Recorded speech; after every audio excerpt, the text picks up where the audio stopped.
제103편 다윗의 시. 내 영혼아, 여호와를 송축하라. 내 속에 있는 것들아, 다 그의 거룩한 이름을 송축하라. 내 영혼아, 여호와를 송축하며 그의 모든 은택을 잊지 말지어다. 그가 내 모든 죄악을 사하시며 내 모든 병을 고치시며 내 생명을 파멸해서 속량하시고 인자와 긍휼로 관을 씌우시며 좋은 곳으로 내 소원을 만족하게 하사 내 청춘을 독수리같이 새롭게 하시는도다. 여호와께서 공의로운 일을 행하시며 억압당하는 모든 자를 위하여 심판하시는도다. 계속해서 시편 말씀들을 새벽에 살펴보고 있습니다. 시편은 찬양시, 탄원시, 감사시, 교훈시 등 이런 다양한 장르로 나눌 수 있습니다. 그러나 그 중에서도 우리가 시편이라고 하면 가장 먼저 찬양을 떠올리게 됩니다. 우리가 예전에 천자문을 외울 때에 하늘, 천, 땅, 지, 그물, 현, 누를, 황 뭐 이런 식으로 음률을 붙여서 이렇게 천자문을 외웠지 않습니까? 실제로 우리가 보고 있는 이 시편들은 이제 구약의 이스라엘 백성들 그리고 아직까지도 이 유대인들은 이 시편을 우리가 마치 천자문을 흥얼흥얼 노래로 외우듯이 이렇게 시편을 이렇게 음률을 붙여서 이렇게 흥얼흥얼 그렇게 외우기도 하고 읽기도 합니다.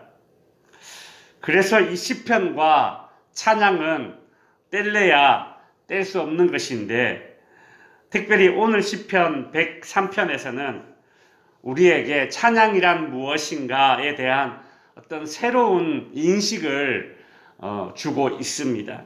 1절에 보시면 내 영혼아 여호와를 송축하라 라고 합니다. 자기 자신에게 지금 명령을 내리고 있죠. 내 영혼아 여호와를 송축하라. 자신에게 내리는 명령입니다. 시인은 왜 자기 자신을 향해서 여호와를 찬양하라 라는 그런 명령을 내리고 있는 것일까요? 그 이유는 하나님을 마땅히 찬양받으실 만한 분으로 그렇게 여기라는 그런 말씀입니다. 즉 찬양이란 무엇인가? 하나님을 하나님으로 여기는 행위가 바로 찬양인 것입니다. 한번 따라해 보십시오. 하나님을 하나님으로 여기는 행위, 이것이 찬양입니다. 특별히 1절 후반부에 보시면 그의 거룩한 이름을 송축하라 라고 합니다.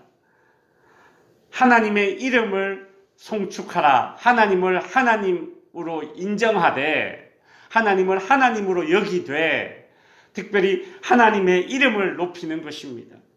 우리가 어떤 사람의 이름을 높인다는 것은 그 사람을 인정한다는 것 아닙니까? 우리가 하나님의 이름을 높인다는 것은 하나님을 하나님으로 인정한다는 것입니다. 찬양은 이처럼 인간이 하나님의 하나님 되심을 인정하는 행위가 바로 찬양이 되는 겁니다. 또한 2절을 보시면 내 영혼아 여호와를 송축하며 그의 모든 은택을 잊지 말지어다 라고 합니다. 찬양이란 무엇인가? 두 번째로 기억하는 행위입니다. 기억하는 행위. 우리가 노래라고 하면 다분히 감정적인 그 영역에 자리매김을 합니다. 그래서 신나는 노래, 슬픈 노래, 다 감정 아닙니까? 그죠? 이런 말들을 하죠. 그러나 오늘 시편 103편을 통해서 알게 되는 것은 찬양은 단순히 우리 인간의 감정의 영역에만 속해 있는 것이 아니라는 겁니다.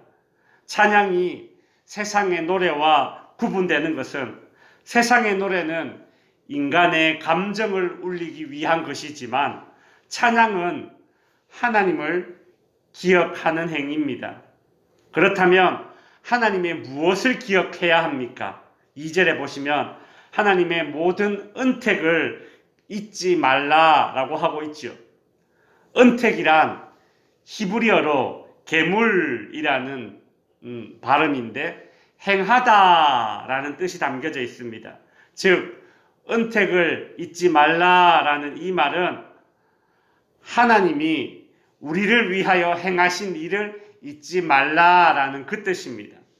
여러분, 찬양은 하나님이 나를 위해 행하신 일들을 잊지 않는 행위가 바로 찬양입니다. 찬양을 하면 할수록 그래서 우리는 하나님을 오해하지 않습니다. 인생에 이해되지 않는 그런 일들을 만날 때가 종종 있습니다. 그럴 때에 여러분, 우리는 일단 찬양을 해야 합니다. 인생의 어두운 터널을 지날 때에 꼭 찬양을 해야 합니다. 그래야지만 내 인생을 향한 하나님의 그 일하심을, 행하신 일들을 오해하지 않습니다. 하나님이 나를 위하여 행하신 일들을 떠올리게 되는 것입니다. 그래서일까요? 시인은 오늘 본문 3절부터 6절까지 자신에게 베풀어진 하나님의 은택, 즉 하나님께서 자신에게 행하신 일들을 자세히 기록하고 있습니다. 하나님은 자신의 죄를 용서하시고 자신의 병을 고쳐주시고 언약을 기억하고 불쌍히 여기셔서 자신의 수치를 가려주시고 그 부끄러운 자리에서 자기를 건져주셨다라고 고백하죠. 더 나아가서 자신의 필요를 채워주시고 고난 중에서도 신뢰하며 이겨낼 수 있도록 날마다 새 힘을 공급해 주셨다. 하나님께서 자신에게 행하신 일들을 이렇게 쭉 읊어주고 있습니다. 우리가 자주 쓰는 표현 가운데 영육이 강건하게 하시고 이런 기도를 하지 않습니까? 바로 그것입니다. 시편 103편은 하나님께서 시인 즉 다윗의 영혼과 육체를 강건하게 회복시켜 주심을 찬양하고 있는 것입니다. 말씀을 정리하겠습니다. 성도 여러분, 찬양하십시오. 흥얼흥얼 찬양의 노래를 부르십시오. 아침에 눈을 떠서 우리 입술에서 제일 먼저 나오는 말들이 찬양이 되었으면 좋겠습니다. 찬양할 때에 우리는 내 인생을 향한 하나님의 행하신 일들을 오해하지 않고 하나님을 하나님으로 여기게 되고 하나님을 인정하는, 높이는 행위를 하게 되는 것입니다. 찬양할 때에 우리는 하나님이 나를 위해 행하신 일들을 하나하나 기억하게 될 것입니다. 우리의 입술과 우리의 영혼으로 찬양하시어서 영육이 더욱 강건해지는 은혜가 여러분들에게 임하기를 바랍니다. 기도하겠습니다.